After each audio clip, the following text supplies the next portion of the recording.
Check 1 2. Check 1 2. Check 1 2. So I think we're working. Ladies and gentlemen, hello and welcome to this week's episode. I am sat with a friend of mine. As you can see, he's very beautiful. He's not my friend. Don't know who he is. I came in wanting to book an act and ended up here. I'm so sorry, Yes. my friend. This is a great start. Ladies and gentlemen, I've got so much to talk to about this guy, and I can't wait for you to meet him in person because he's such a beautiful man. Ladies and gentlemen, boys and girls, meow, meow, meow, please put your hands together for the amazing Mr. Nigel Harvey. hey, thank you very much. Thank you. Nigel, thanks for coming, mate. No, I want to pleasure. start by saying I really like your shirt. Thank you very much. It's a bit floral-y and I like a floral shirt, mate. I like it. I like it. I thought I'd dress smart for you. Thank you, man. Oh, God, I wore a jumper. I'm sorry. I should have made the same effort. But listen, Primark's as good as anything. I don't mind. It looks great. Thanks, man. At least you're honest. Okay, that's the end of the interview. Thank you very much. No, I'm joking. Nigel, look, I know that a lot of people out there, some of which might already be fans of yours, and they might know who you are. They might have seen you on the circuit many years ago. They might have even seen you on the TV. But let's start from the beginning. First of all, what would you say right now is your job role? What do you class yourself as? Because I don't want to mention the S word, but is that... Oh, well... is that who you are at the moment? Is that what you're doing? Yes, I suppose I am. Yeah? So let's start at the beginning, and then we'll go right to where I ended up and All right, how deal. I ended up. Him. Yes. Yeah, okay, I'm excited to get to that bit. Yeah. I'm really excited. Okay, go on then. From the beginning. So it starts with Christmas and ends in Christmas. All right, I love Because Christmas. I got one year, I got a pack of Paul Daniels Svengali magic cards. Best pack of playing cards in the world. Right. Love them.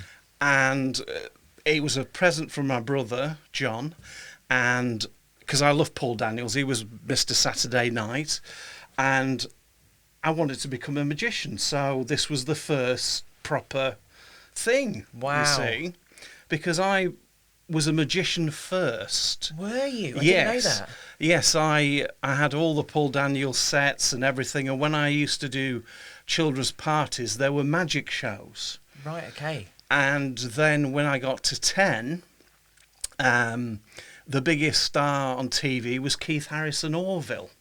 Now he brought out this song, Orville's Song, and I started doing impressions. I used to do impressions. Did you? Really badly. Didn't know until I did Saturday Superstore Search for a Star when I was 12. Saw me doing impressions on there as well as the ventriloquism, and said to my parents, "Why didn't you tell me I was rubbish at impressions?" Because it was the first time I'd ever seen myself doing impressions. And so they were dropped. All right. And then with magic, I sort of like to be fooled. I like to go, Yeah. my God, that's incredible. That's magic. Wow. That's better for my imagination. Absolutely. As soon as you're doing magic and you know how things work, it is so boring. Yeah, it gets hard, doesn't it? You know, when you see someone doing an effect, you go, "Oh, I want to do that magic trick," and then you get it, and you read the instructions, and you go, "Oh my God, that's just so." Is that how it's done? That's easy. Yeah, Anyone could do that. yeah, Yeah, right. exactly. So I ditched the magic, carried on with the ventriloquism. Met Keith Harris when I was, oh gosh, I must have been 11 when I met Keith Harris, and I went and met him backstage after watching his show because I'd Did written him a you? letter saying that I wanted to be a ventriloquist, and he sat me in front of a mirror with my Orville, and he was there with his Orville, and we did a bit of a No sort of a way. mini lesson. Man, with that is me. amazing. You must have been starstruck at that Well, point. I mean, he already was. The thing is, if anybody who's ever saw Keith Harris work, because he's no longer with us, unfortunately, he had he had this, I don't know what he used to glisten like a light bulb on stage. He was such a presence, and he was like that off stage as well. It was really, really uncanny. And he said to me, he said, "You're really good." He said, "Keep working at it, keep working at it." And then the second time I met him, the same thing happened again. And he went, "Do you know," he said, "you're a really, really good ventriloquist. Now what you've got to do is you've got to go away and learn how to sing a bit and dance a bit so you can be in shows." Wow, that's interesting. So he said, better for you in pantomime. So if you ever get offered a pantomime, you can sing a bit, you can dance a bit. Yeah, so he was that's all good about. advice.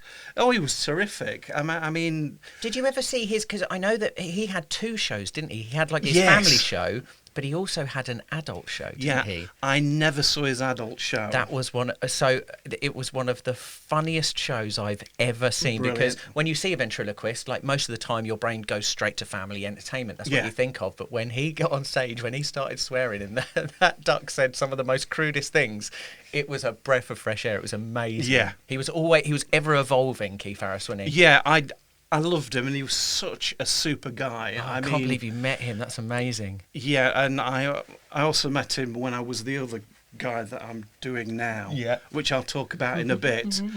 But so I did actually get to work with Keith Harris because that was on Pointless, you see. Oh, of course, yes. He Yes. was one of the other contestants, wasn't he? Yes. Right. So I worked with Keith on that, and he didn't know that I was him, who you'll find out shortly. And he was so delighted and so Did he pleased remember for me. you? He knew who I was. Oh, amazing. And we had a lovely chat about it. And so that's... Keith's been a sort of major highlight in my career. Yeah. Oh, I can imagine. So- Wow. Man, it's nice when you meet your hero like that and they give you just the smallest amount of encouragement, and that's enough motivation to do it for the rest of your life, I guess. So after that, were you buying puppets then and just practicing ventriloquism? Were you coming up with routines? Well, to be fair, I think, to be honest, I'd say a lot of my act was heavily influenced with Keith Harris stuff. Yeah. I mean, it might even be more truthful to say I ripped his act off quite a few years. But the lovely thing about it is Keith even saw me doing my show. Yeah. Because I was doing my show at a Haven Park and he was in another room later on. And he came to watch me and he came backstage and, you know, my face sort of went white because I thought he's going to be really cross because some of the lines were definitely his. And he went, "That was brilliant." He said, Amazing. "Well done." And he, you know, I think it's because whenever I was interviewed about anything, or I always acknowledge Keith as an inspiration, where of there were course. other ventriloquists that nicked bits from Keith who pretended they'd never seen his act. And you're Yeah. like, yes, you have, because there's, you know. You clearly have, yeah. But I used to do a balloon routine with one of my characters, which was Socks the dog. But the interesting thing is, I first saw Keith doing that in the 80s, but then saw black and white footage of Basil Brush doing it with David Nixon. Wow, right, So okay. he must have been Heavily sort of influenced. yes, but I think most performers are influenced and get bits and then put their own spin on it. I mean, it was definitely my own spin on it. And when you say balloon routine, is this the routine where it's like the puppet holds the balloon yeah, and then like they start floating and yeah, this kind of stuff? You know, Andy Greaves does it. I used to do it. Jimmy Tamley does it. You know, so it's a routine. Yeah, you know. see, you mentioned a few names there. So Jimmy Tamley, amazing ventriloquist, Yeah, I love, brilliant. and such an amazing bloke. Like as Yes. a human being, he's a beautiful, beautiful man. Magicians, we have like this real close, like fraternity. We all know each other, Yeah. or at least we know each other's names. Like Yeah. we all know each other. Is it the same with ventriloquism? Is it like a small group? Do you go to conventions and things? Not really, not in this country. I mean, they have Okay. they have vent Gosh, I can't remember what it's called. Somewhere in Kentucky, anyway. They have big ventriloquist conventions, but we all sort of know each other. Yeah. I mean, Chris Bylot and Desmond the Duck, fantastic bent. I'm going to miss somebody out now who's a really good friend who are going, oh, you never mentioned me.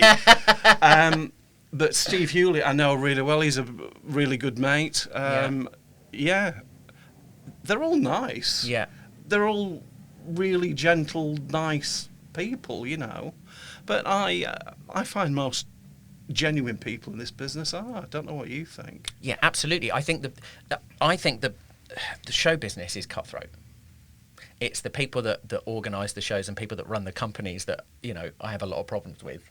Yeah. The entertainers themselves, the singers, the dancers, the magicians, the ventriloquists, the comedians, always amazing. Because I feel like if you're in entertainment, you have a hard upbringing, right? Normally, people think that you're the kid at school making everyone laugh, whereas actually half the time we were the bullied kids, and we had to fight. We had to fight to be who we are. Oh, my Lord. That's so true. Because the school that I was brought up, certainly secondary school, you were either, if you were a boy, you were a footballer or you were nobody. Yeah. And what was I doing? I was the puff with the puppets. Yeah, right. You know, and that was the games teacher that used to call me Oh, that. really? So, Wow. you know, really up against it. Yeah, absolutely. But I was very lucky because I've always had great parents who always said, don't follow everybody else. Yeah. Do your own thing. And that's always stuck with me. Don't follow it, do your own thing. Because a lot of the boys at my school that were going to be footballers that didn't end up being footballers ended up in and out of trouble, in jail, out of jail, drugs. So, absolutely. do you know what I mean? Yeah, 100%.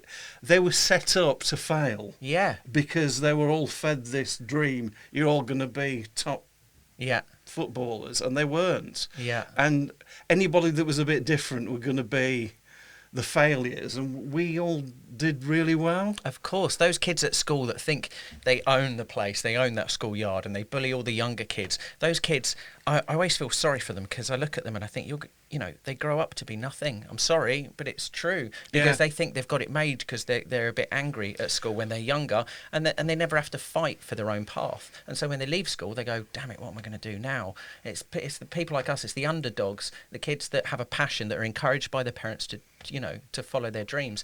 And I'm the same with you. I was really lucky when I turned around and I told my parents I wanted to be a magician. They were like, yeah, if that's what you want to do, we'll encourage you as much as we can. Yeah, brilliant. You know, that's what you need as a young kid, I think. Here's an interesting question for you, Nigel.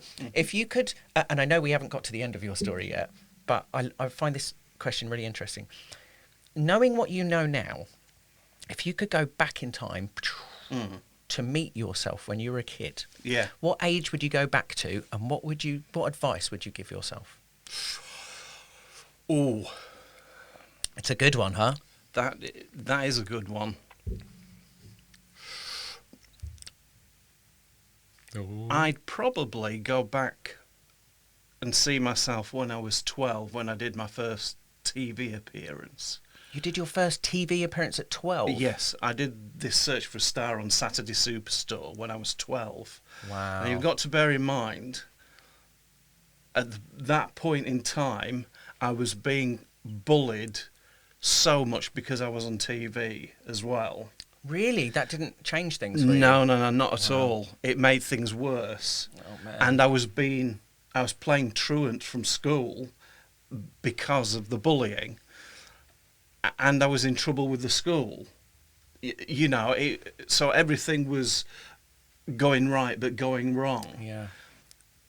And I love being in front of TV cameras, and I was famous, and then I was nothing. And I didn't do another TV appearance for 20 odd years.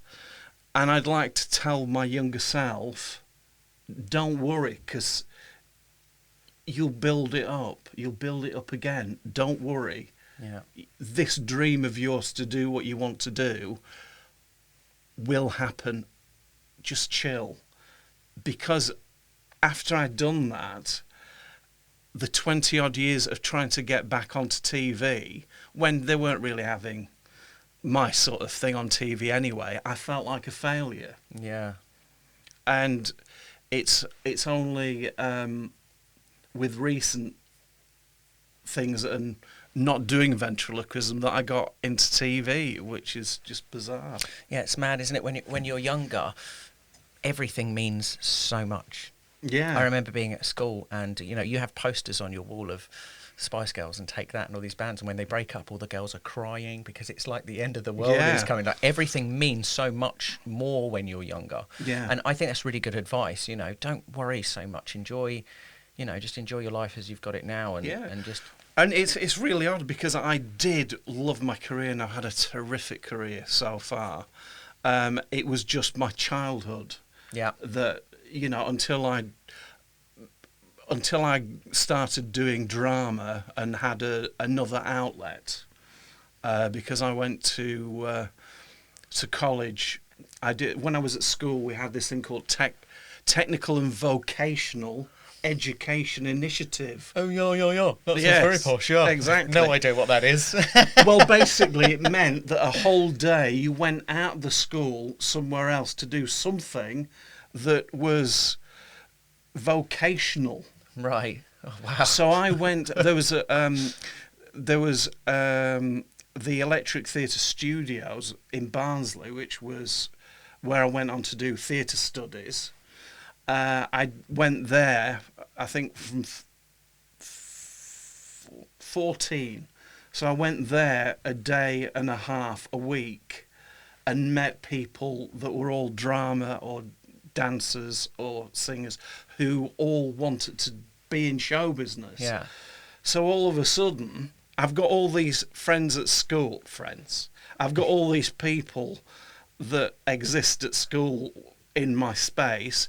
Then I go to the Electric Theatre to actually realise that people thought, you're really good at this, or you're really, and my love for acting and performing, and when I was at college, I played John the Baptist and Judas in Godspell. Yeah. Which I absolutely loved. So that, again, singing, dancing, what Keith had already saying, Great. Make sure you can do all these things. I did GCSE dance. Wow. And I love performing. So did you do, because I never went to like an acting college or an acting school. I always wanted to, but magic kind of took over my life so quick, and I was thrust into all these situations, which is great. And I was just working, so I didn't have like the time or the money really. But I've always wondered, and I don't know if this is a bit of a myth or not about acting schools. When you go there, is it true that one day they'll say, okay, today, students, I want you to be a tree. Just act like a tree? Or do they get you to do ridiculous things like this in acting college, just to let your inhibitions go, and I want you to be a dog? Do they do stuff like that?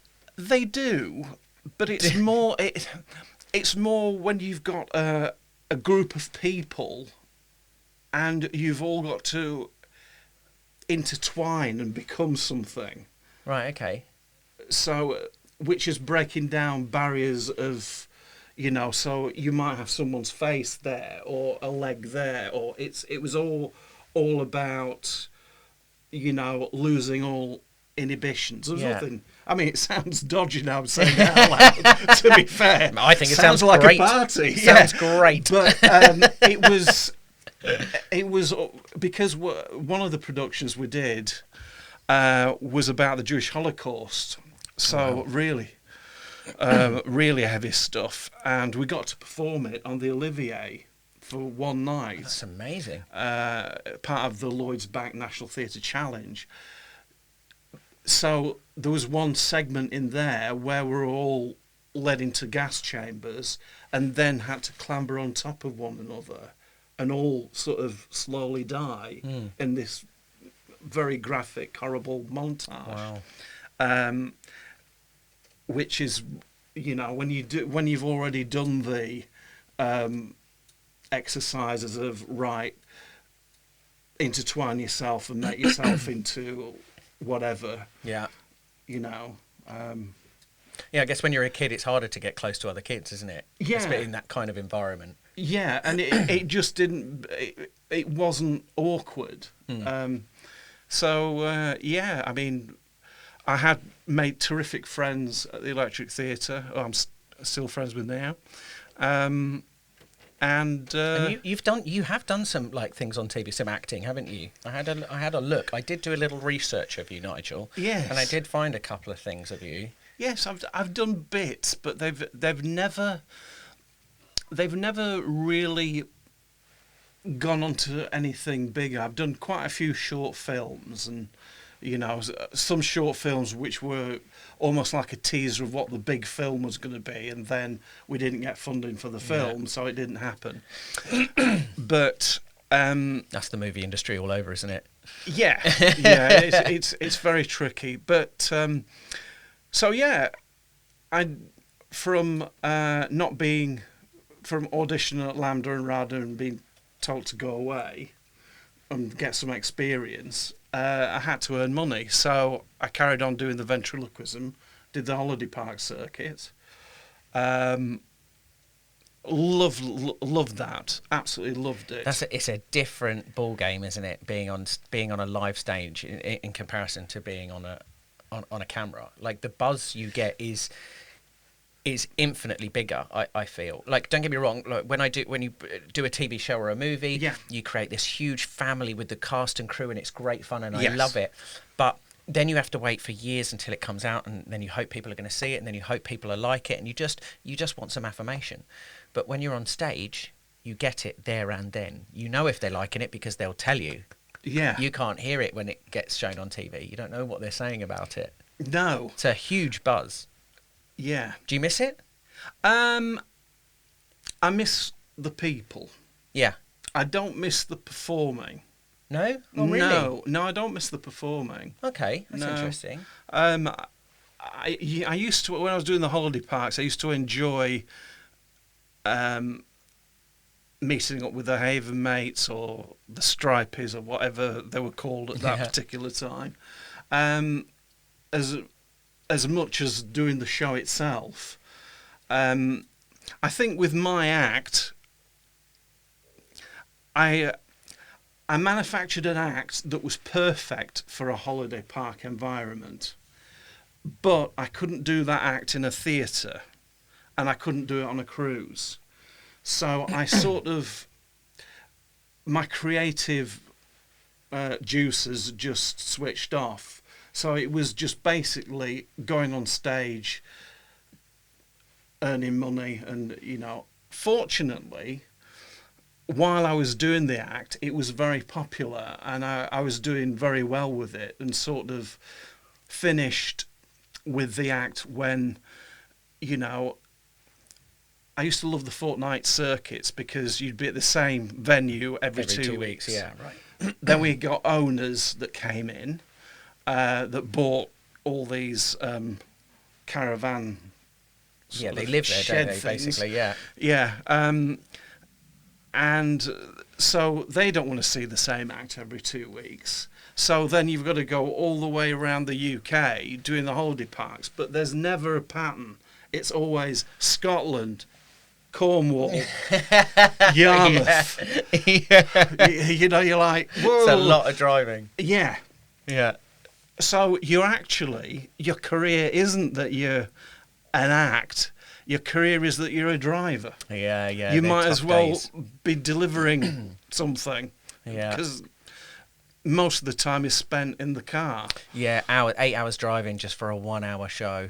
It's tough. You've got to love it to do that. I remember going down to Cornwall to do a gig and driving back straight after it. So it was a 10-hour round trip just to do 45 minutes. Wow. And guess what? I died on my ass for 45 minutes. No. And you get driven away, you've put all that effort in for them just to ignore you. And you're like, I don't believe this. You could at least listen. I can see Dave behind the cameras like this going, I've done that too. We've all been there. Yeah. And at the end of the act, you just want to tell them, do you know what? Bleepity bleep bleep bleep and good night. We've all been there, my man. Yeah. So Yeah, it's tough, isn't it? So yeah, but you know, the year I decided that I was going to stop the ventriloquism was the year that I turned up to Presthaven Sands, and there was the stage, and there was the shop, and the shop was the only thing that was lit. Everything was going on the stage was in darkness. Oh no. Which was, never mind about the entertainment, we want you to buy stuff. That's basically what that was sending out. And, you know, I used to pre-record the announcement before I came on because they'd stopped teaching people how to present and how to bring an act on and take them off. And there were one or two mishaps in that last year of, you know, them pressing play and not seeing if I was ready. So it's announcing me on, and I'm undressed. So, you know, I don't know what they expected me to do. Just go on naked, Nigel. Just go on naked. Well, perhaps I'd have got more laughs. Who knows? Just get straight on. If this is what you want, this is what you're getting. So, yeah. Wow. But I decided that last year with the things that were a bit rubbish that I'd go back into acting. So I'd made enough money that if it didn't work, I could have taken a year out and then gone back to it, you see. So I got a safety net. And I was supposed to do pantomime that year, and it got cancelled at the last minute.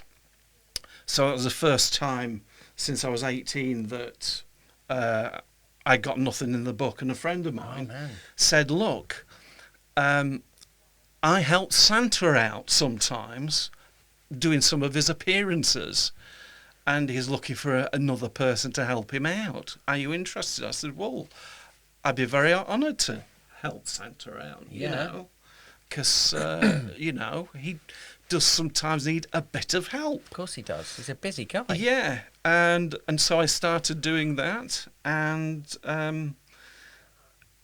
then, you know, Santa would ring me up and say, look, you know, TV want me to do something. Would you mind doing it for me?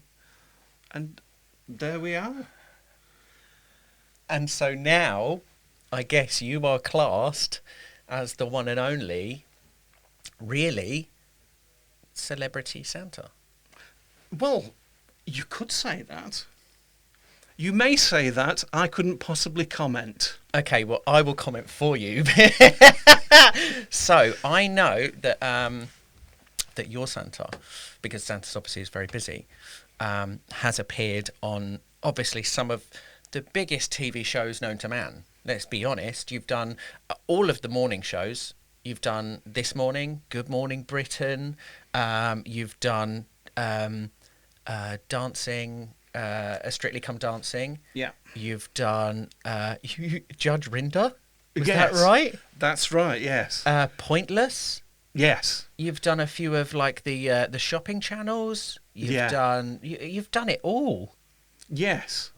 The only thing that's missing is a Christmas TV spectacular. Yeah, right. But didn't you do the Michael McIntyre? Oh, I've done thing? Michael McIntyre That was like 3 a or 4 big, times. That was a big TV, like a Christmas special, was it? Yeah. Yeah. Man, that must have been amazing. Yeah. Oh, yeah, it was great. It was really good. But first time I worked with Michael McIntyre, I thought it was a bit strange because it didn't come across as particularly friendly. And then the second time I met him, he was really friendly. And I thought, I get it, because the first time I'd met him, we were doing the pre-sequence before the opening of the show. Now, bearing in mind, this was his first ever Christmas special on the BBC, so he was in the zone. Wow, yeah, of course. And I'm talking to him, And he's going... sort of, yeah. So, you know, I think I can let him off with that. Yeah, because now, on retrospect, he's in the zone, and there's Santa talking in his right ear hole. Yeah. Just when he could do without it. Yeah, of course. But yeah, I met him quite a few times since that, and he's brilliant. He's just what you'd expect him to be. Oh, that's It's amazing, lovely. man. That's amazing, because so many times I've heard, this celebrity, I've met him and I didn't like him, or, it's very rare you find a nice one nowadays, which is pretty true. Well, you see, I've met quite a few celebrities, and some of them I don't like. Yeah. And some of them I'm still giving the benefit of the doubt that they were having a bad day. Yeah. Because it's just nicer if you think, of they're not course. really. Yeah. So does your Santa, does he do like appearances that aren't on TV? Like can people book your Santa? Is that something? Because I know you do a lot of voiceover as well, don't you? Yeah, I do lots and lots of voiceover for Santa. But you can find out about Santa if you go to celebritysanta.co.uk. We'll stick it there. Blink. There you go. See it? And if you want lots of Christmassy special things, which I know that Santa's been doing, the real one, that's santa.co.com. Brilliant. Amazing. I'll make sure we stick a link in the description for that. Thank you. Listen, before we go, because I want to ask, there's one really important favour I'd like to ask you. It's a pretty big favour, so I apologise. Mm-hmm. You're in direct contact with Santa. Mm-hmm. So I guess you guys are quite close. Right. Do you think it's possible before the end of the year you might be able to put in a good word and see if he'd come on and do the podcast? Do you think he'd be able to come? Please, come on. Come on. Listen, if you want to see the real Santa, stick it in the comments below. I want to see a petition going on. Just have a word. See if I'd love, because I know he's really busy this time of year, but I'd love to invite him on and ask him a few questions. Yeah. I might be able to get him perhaps early December, perhaps. Really? Or even late November, early December. I'll have a word with him. Yeah, please do. But you've got to be good. Okay, I promise. Best behaviour. Brownie promise. Yeah, nice list. This is what we're after. You see. Okay, yeah. I'm going to bribe him, see if we can get me over to the good side. That's what I want to do. Nigel, thank you so much for joining me, my Absolute friend. pleasure. Listen, our podcasts are so short and I feel like it's over too soon. And I feel like you've got so much more to say. So do you fancy coming on again sometime? Yeah, let's do it. I'd love to have you back on. I really want to ask I'd you love some to more come. questions. And magician extraordinaire, ventriloquist, actor, and now impressionist to the one and only Santa. And fat bald git too. What a package! What more could you want? Brilliant. Ladies and gentlemen, the one and only Mr. Nigel Harvey, my absolute hero. Matt Edwards. No, not me. Thank you so much. Thanks again to my guest, Nigel Harvey. Make sure you join us next week. And please make sure you like, share and subscribe. Click that notification button so you know when the next video is coming out. And please stick in the comments if you want to see Santa on this show early December. Fingers crossed. Please have a chat. Put in a good word for me. Whatever you're doing today, have a beautiful one. My name is Matt Edwards. Mwah. Meow. Goodbye. Thanks, Nigel.